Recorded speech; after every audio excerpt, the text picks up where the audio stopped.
Welcome to the Reverberations Podcast, where we explore the human experience and the journey of self-discovery. Thank you for tuning in. I'm your host, John Stewart, founder of 365, author, sound alchemist, specialist in vibrational medicine, and integrative wellness with a focus on emotional trauma. As always, it's an honor to share this time and space with you, as well as what supports this podcast. There's no questioning the importance of our dietary intake in regards to our overall health and wellness goals.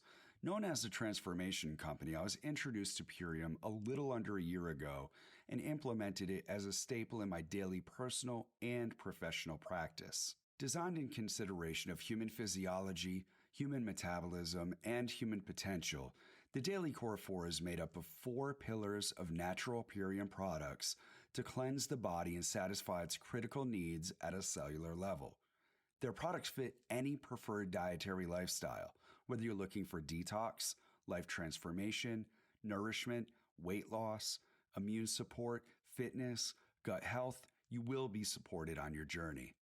And perhaps what I appreciate the most is that Purium is in alignment with my values, sourcing from organic, sustainable farmers and practicing eco-friendly shipping with a commitment to be plastic-free by the end of 2021. Purium is a quality, trusted company with a vested interest in spreading economic freedom through plant-based wellness. Visit iShopPurium.com. That's iShopPurium.com. Enter referral code AMPLIFYYOURLOVE for $50 off your first order. At 365, our mission is to facilitate and support the maximization of human potential and global sustainability by advocating whole health and promoting harmony within and throughout. 365's products and services are based on the ontology of mind, body, spirit, sound, where we address the full spectrum of well-being, physical, spiritual, mental, and emotional wellness. My mission as a practitioner is to lead clients to a clear and gentle understanding of their inner truth, untangling the energetic and subconscious constriction within our mind and body at a core level, loosening the intensity of belief patterns that no longer serve us, and providing an opening for us to remember and return to a state of harmony, natural vibrancy, and complete state of well-being. It all begins within, and it all begins with you. For 10% off products and services, enter code IAMLOVED at checkout. What's good, everyone? Thank you for taking the time to tune into this episode of Reverberations. It truly is an honor just to share this time and space with you. I know that I say that at the beginning of each episode, though it really lights me up. This has been something that I've been looking forward to birth into existence, to share with everyone. A lot of people have asked me, about my story, what it is that moves me at a soul level and the whys behind it. And that's really what this podcast has allowed. And the level of vulnerability hasn't been anything like this. It's something that each time that I come to the microphone and I sit down, I feel within me a little bit of anxiety, a little bit of self-judgment, a little bit of who am I to be sharing this, a little bit of who cares, who's going to listen, who wants to hear your storyline. And this is exactly why I decided to start this podcast series off with the journey of remembering of who I am, of what led me to here in this moment, the inspiration, my why. I asked to dial in to our past, to sit and go back to the first memory of what comes up and see what information is there. And allow that to set energy in motion, to see, to follow where that trail goes, what comes up, what information is available, what's there for us, what awarenesses reveal themselves. And to sit with that and to allow it to really just marinate. Because in the journey of remembering, when we dial into our childhood, there's so much magic available, so much magic available, so much information available. It is a storehouse for inspiration. There is so much available for our healing, for our expansion, for our growth. The opportunities are endless. And I'm not asking for us to live in our past or to constantly recycle, constantly rehash, constantly go back and to live the story over and over, because that's what perpetuates it. What I am inviting is that if we're having a challenge, or if we're looking for inspiration, or if the same thing keeps showing up in our life, or if we have depression or anxiety, or any mental wellness related issue, is to go back through and look at our historical content and see what comes up so that we can unwind that constriction, so that we can unfold our human experience and be the best version of ourselves and no longer be held back by the past. Rather, have it be fuel. Have it be the fire. Have it be the inspiration. Have it be the breath of life, the life support that initiates action. Not the type of action that we're running away for something or we're trying to prove something.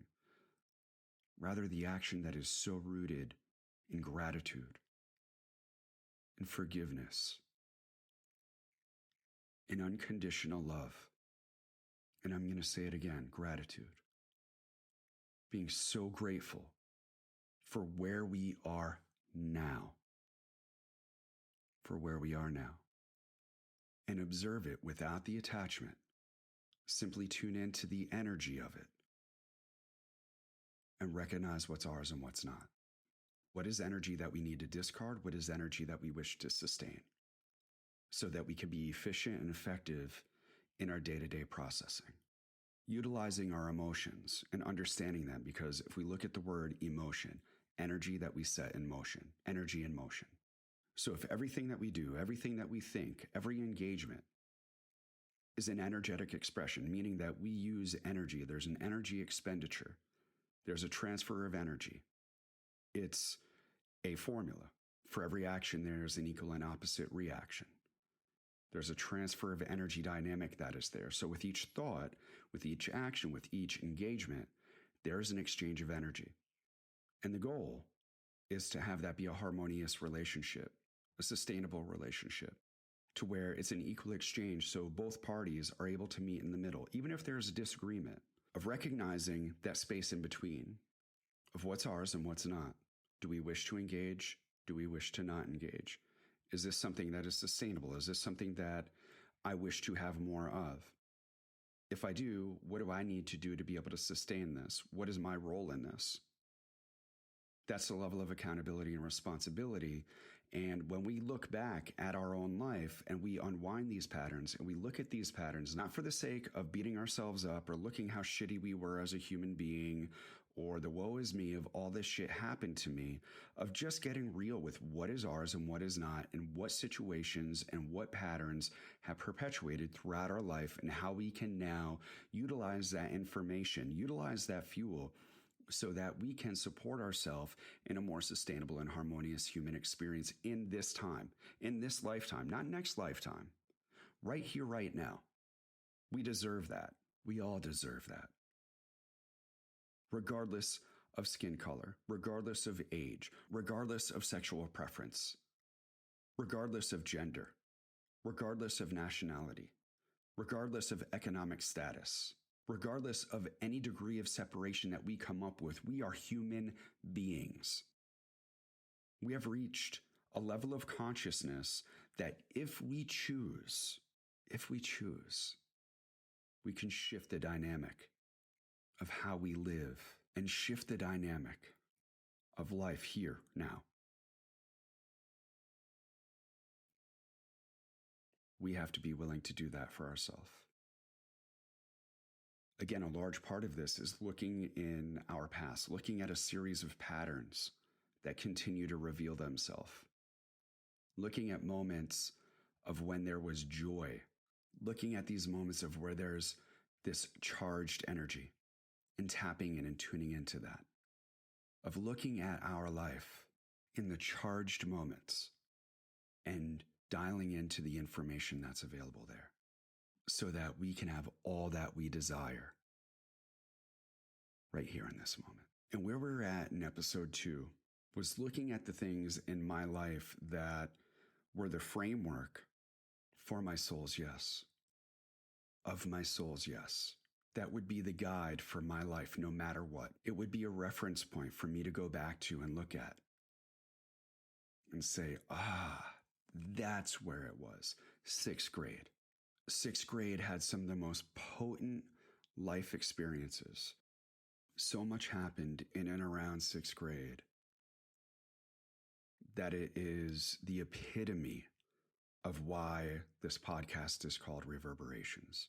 All the way up through 6th grade, music had always been a key aspect of my life. My uncle had an incredible music selection. He had all of these albums, and I just remember going over to my grandparents and listening to him play, such a variety of music and dance music. And he introduced me to Hot 103, which was in New York City, and they had dance music playing late night.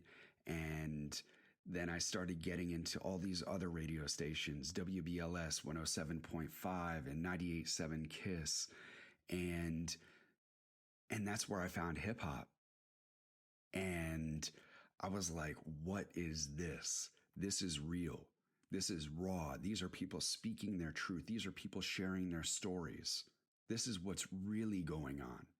This is poetry in motion. And I fell in love.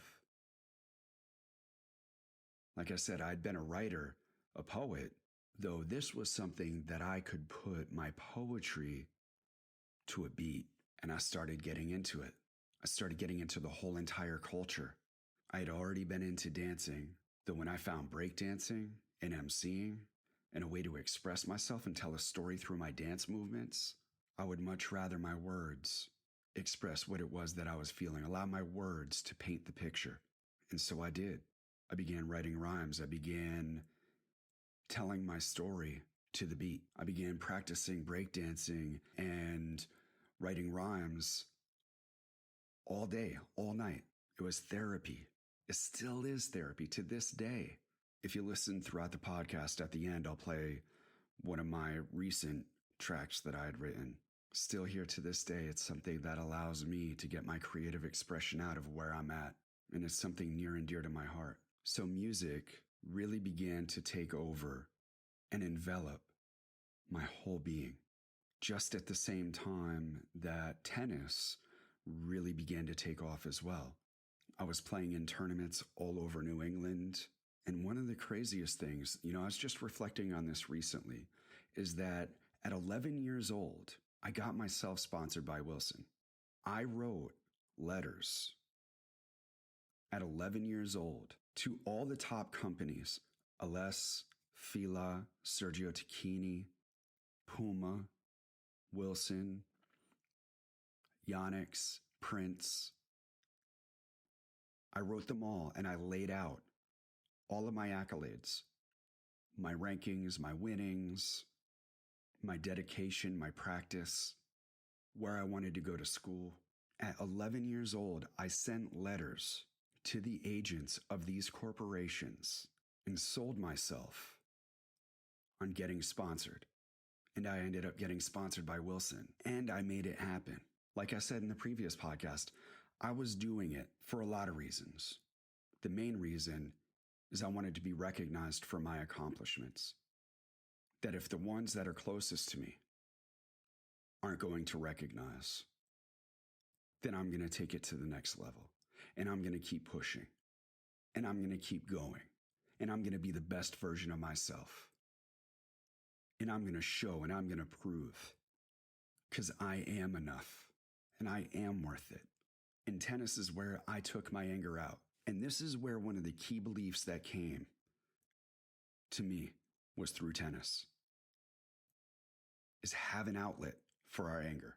Have a healthy outlet. People saw me outside of tennis and thought I was the happiest kid. That I was always so positive, that I was always so full of light. Though tennis was where I got my anger out. A healthy resource to utilize something as fuel to be able to release that physical energy. Because a lot of our disease is where that energy is stored in our body, manifests as disease, stress, and strain.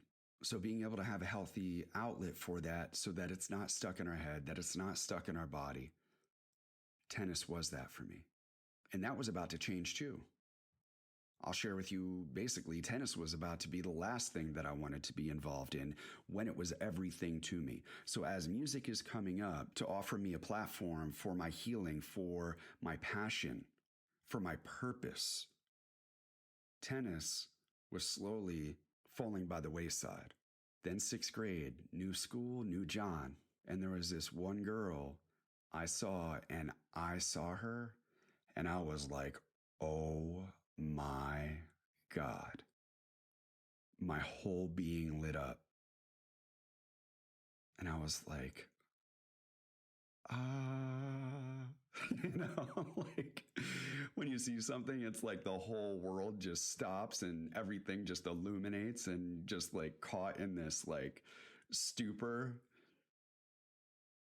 Yeah, that was me. And she was in 8th grade. I was like, there's no way that this little 6th grader is ever going to have a shot at like the most beautiful girl in the school. She was so sweet and so nice. And she always had a smile on her face. And she just wasn't, out there strutting her stuff. Like she just beamed. And get this, one of my friends is having a birthday party. And she had like, we'll just say, I think it was 8 girls that were over. Most of them in 8th grade, if not all. And I get invited over to this birthday party. And she was there. And granted, my other friend knew that I had like this crush on her and everything, and maybe it was a setup. And when we played 7 Minutes in Heaven, I definitely was in heaven. It was like a dream come true. Like I manifested this. Like, holy cow, she sees me. She's interested in me. And my heart just opened. She was the first person that opened my heart and gave me the boost of confidence in the most incredible way. This was more about her presence, her energy. Her beauty was so radiant that every time I looked at her, that's all I saw. Even the little idiosyncrasies and the silly little things that get under our skin at times. And still being able to see just like the amazingness, And to have that experience, it really laid the groundwork for what I desire in partnerships in my life to this day. I'm so grateful for that experience that I had in 6th grade. And one of the reasons that I'm so grateful for that relationship is that my parents' relationship was dissolving. The abuse was getting more and more pronounced. The degree of separation was getting wider and wider. And the events that were happening within the partnership were becoming more and more extreme and deal breakers, ones that can't be overlooked. So as all of these things are showing up in my life where I'm able to pour my heart into, where I'm able to be received, like I said, music, it didn't require anything. I could just sit there and listen. I could sit there and write. I could be in my room and dance. I didn't need anybody else. I didn't need any other engagement. I didn't need any approval.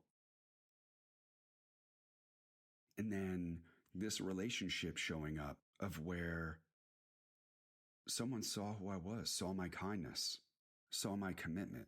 And as I shared in one of the previous podcasts, I was really into artwork. And one of the other things that came out of the whole hip hop culture was graffiti. I really began to get into graffiti. It seemed to be much more of an emotional expression for me, a much more real expression. Rather than drawing Disney cartoons or drawing nature landscapes or anything like that, it seemed to be more raw. It seemed to have so much more energy packed into it. so much more potency for me. Again, it was about an outlet of releasing anger. And here was me. I was known as the tagger. So everybody else was really good at doing these incredible murals, just absolutely incredible. We would go all over the place, all the train yards, rail yards in Connecticut, New York City, Boston, in and around anywhere that we could make our mark. We did. While part of it was the thrill, it really was for me the creative expression of as an outlet. And again, somebody's going to see my artwork. Somebody's going to see my creative expression. And graffiti was such an organic delivery for me. It was real. It was tangible. Everybody had access to it. Everybody had access to it. It broke all of the boundaries. So as my poetry shifted to emceeing, my artwork shifted to graffiti. I began as Time Bomb was my tag initially, and then I went to DYS, King Dis, then eventually over to Surreal, which is where it kind of ended at that time. And my MC name was always the same as my tag. So they would be supporting each other. So also in 6th grade, I had a friend that moved from Far Rockaway in New York City, and it was so divinely orchestrated. As I'm having challenges with my family, he shared the same story almost. He was adopted. He was in an adopted family. He was a person of color, and he was living with a white family, but his family just was so supportive, so loving, so caring, so nurturing, and provided such an incredible safe space for him to grow up and go through his own journey. And it wasn't met without any struggle, that's for sure. He definitely created life situations for that family that put them through so much. And his parents were always there. Though it was like, we shared the storyline of, like he was adopted and I was adopted and I hadn't met my dad except for when I was 6 years old, and he hasn't met his family. And, if we ever had the opportunity, when he turns 18, that I would go with him and meet his family. If I had the opportunity to meet my dad, he would go with me. And he was already embedded in the hip hop culture coming from Far Rockaway. So it was like, he saw me and we clicked, we gelled, we started, building this little posse called the Hype Type Crew. And it was just, it was awesome. Like we just connected. We had that brotherly bond. And, it was something that was so special for me to have someone that saw me for my level of creativity, that understood what I had gone through. Because Brookfield is one of those communities, like I said, it's a very white community. And it's where everyone kind of sweeps everything under the rug. There's nothing wrong here. And it's everybody is putting out, their best face in public. And the level of authenticity is very surface. And for me, that's not how I roll. I was always expressive with my emotions. Always expressive with my emotions. And that's why I said, like, having any relationship with any female, I always expressed my love. I always expressed my emotion. I always expressed the depth of where I was, which allowed me to have great friendships. It didn't allow me to have great relationships because I was a little too much. I wasn't understood of how I could love so much, of how I could give so much of myself, of how I could see what they're experiencing, of how I could intuitively engage, of how I was able to be there as a resource, and how I was able to listen to their story and be there without any judgment and be that safe space. And like I said, it allowed me to really build strong friendships, especially with those who were going through some form of abuse or emotional trauma. And I didn't recognize it at that time, though as I matured and as I grew, I began to see, oh my God, there's a pattern here. I create these amazing connections with people who have been through so much crap in their life that have never really had anyone to listen, that have never had anyone that actually sat there and cared without an agenda, other than for them to remember their own magnificence, for them to know that it's okay to not be okay, that it's okay to express and to share, to be vulnerable, to be raw, to be real. That's how connections are made. That's how we grow. That's how we build a stronger bond. That's how our humanity survives. That's how humanity survives. As it said, we grow stronger in crisis. That doesn't mean we have to continue to experience crisis. It means that we have the invitation to learn from these crises and learn how we can love and support one another, that we can share in our experience, that we can be vulnerable and not be taken advantage of, that we can speak our truth without being judged, that we can be who we are. In sixth grade, began to reveal all of that to me. I began to see the magic. I began to see my life unfold. This is what I wanted. I want to be an MC. I want to be a dancer. I want to help people. I want to be there for people. They had no idea what was going on in my world until the following year, when finally that dam broke and the floodgates opened, and that noise that I spoke of in that first episode couldn't be avoided anymore. It got so loud. It got so deafening. The silence was deafening. The silence was painful.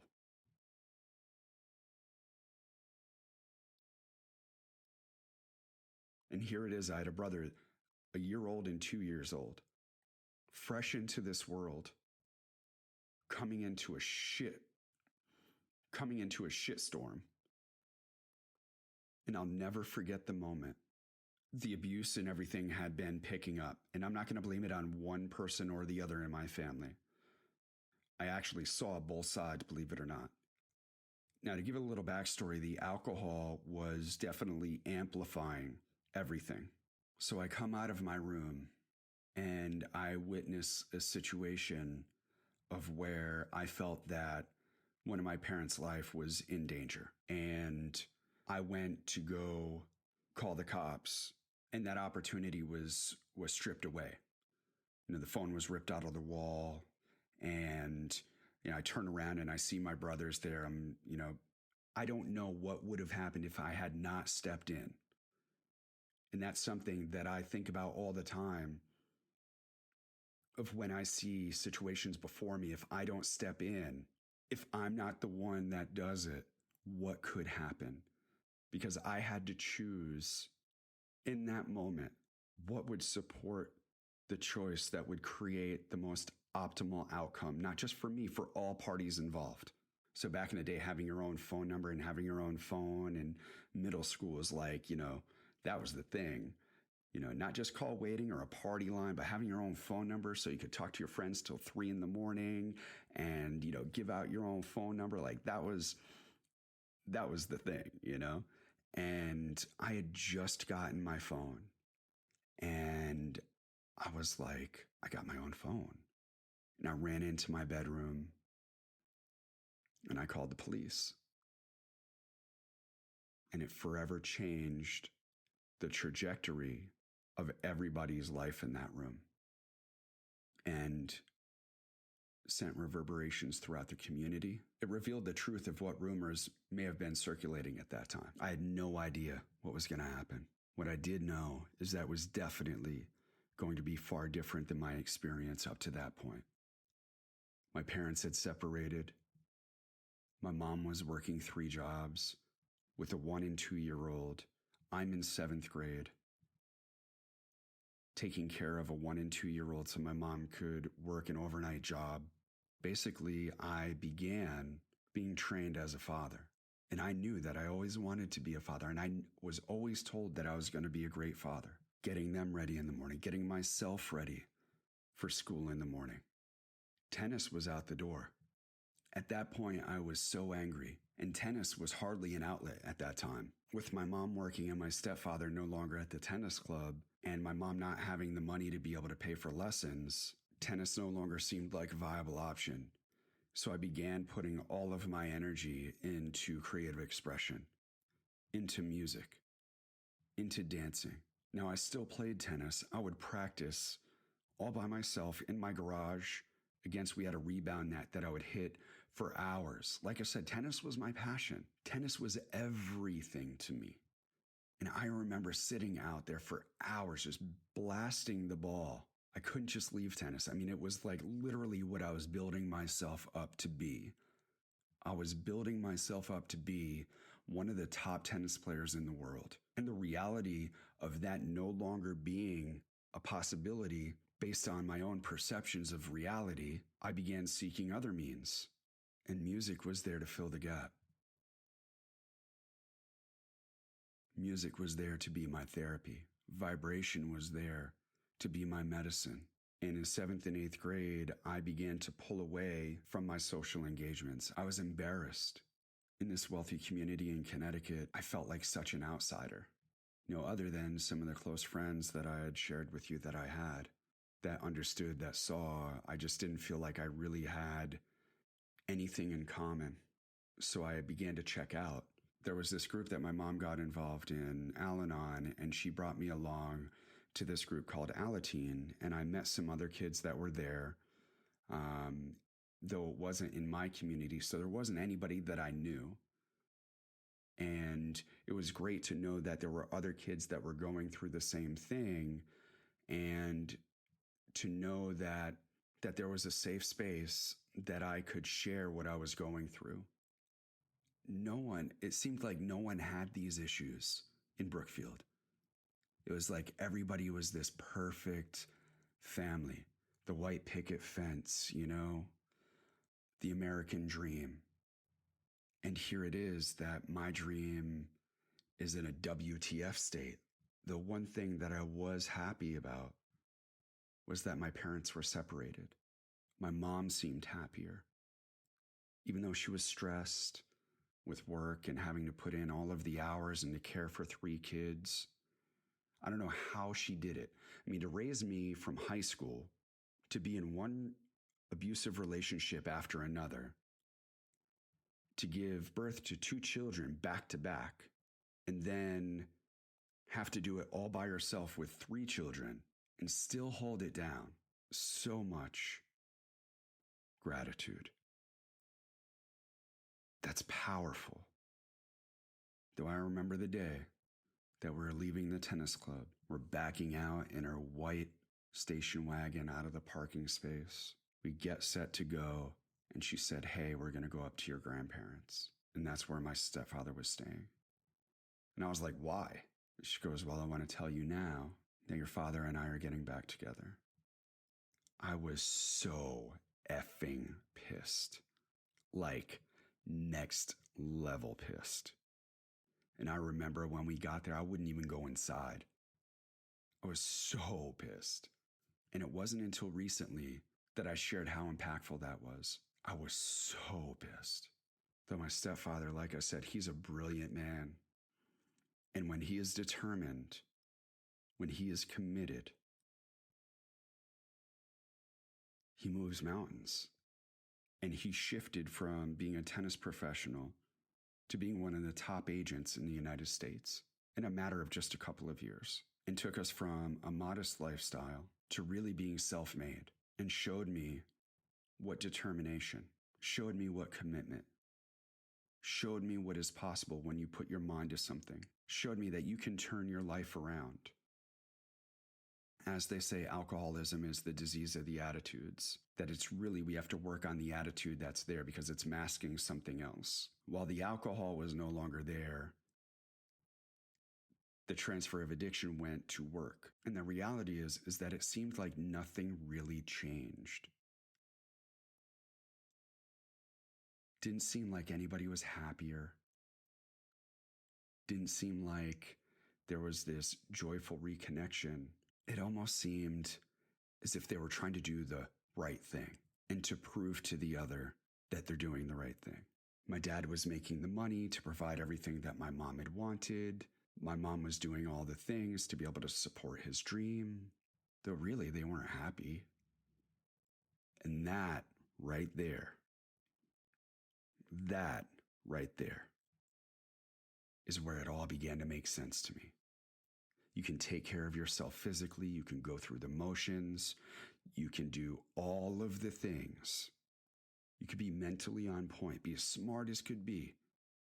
You could be successful, making all the money.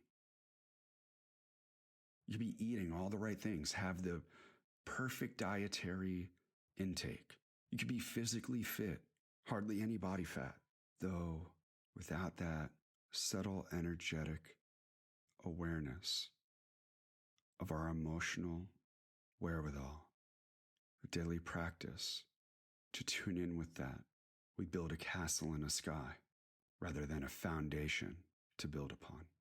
And in the next podcast, we'll discuss those building blocks of the foundation of what began to be the magic that would lead situation to circumstance, all the synchronistic events that would lead me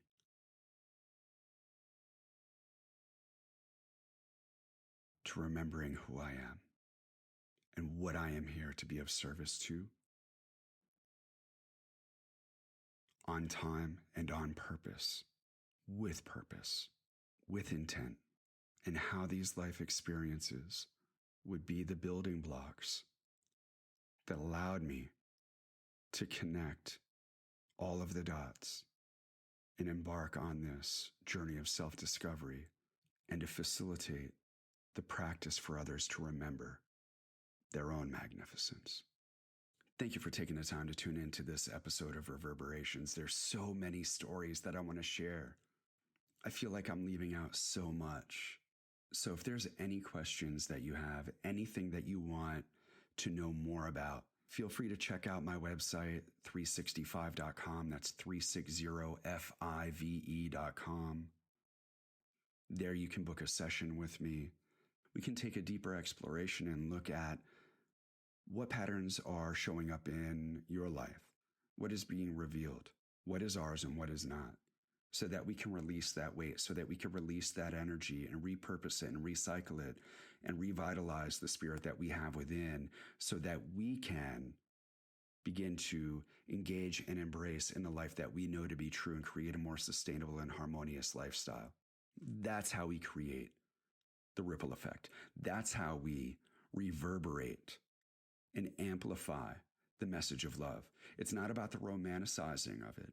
It's about loving the shit out of ourselves and allowing that to radiate, to permeate, to pervade all things in the seen and the unseen, and to have faith in it and to trust it and to know that we're not alone. I love you all. Thank you for tuning in.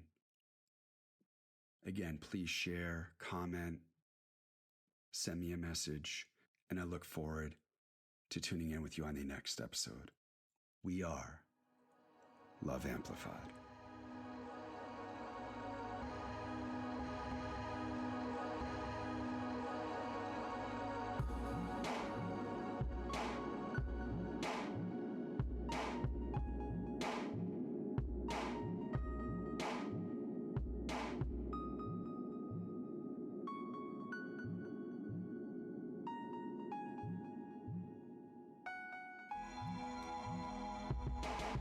Feel it coming in the air, no doubt. I can feel it coming in the air. We're about to get it in the fields, no doubt. We're about to get it in the fields. I can feel it coming in the air, no doubt. I can feel it coming in the air. We're about to get it in the fields, no doubt. We're about to get it in the fields. The veil's paranoid, filled with attaboys. Attaboy, reflect. Now I filter out the noise and I leap into the envelope and flip through the channels. Navigate frequencies, still an animal in an earth suit, running programs for no man, a nomad, a human. Daily show is true, man. We can tune into the stream. No master, always student of creation, meditation, the ones that we're waiting for.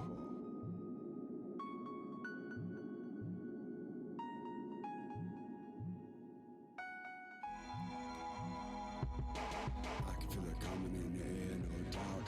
I can feel it coming in the air. We're about to get it in the fields, no doubt. We're about to get it in the fields. I can feel it coming in the air, no doubt. I can feel it coming in the air. We're about to get it in the fields, no doubt. We're about to get it in the fields.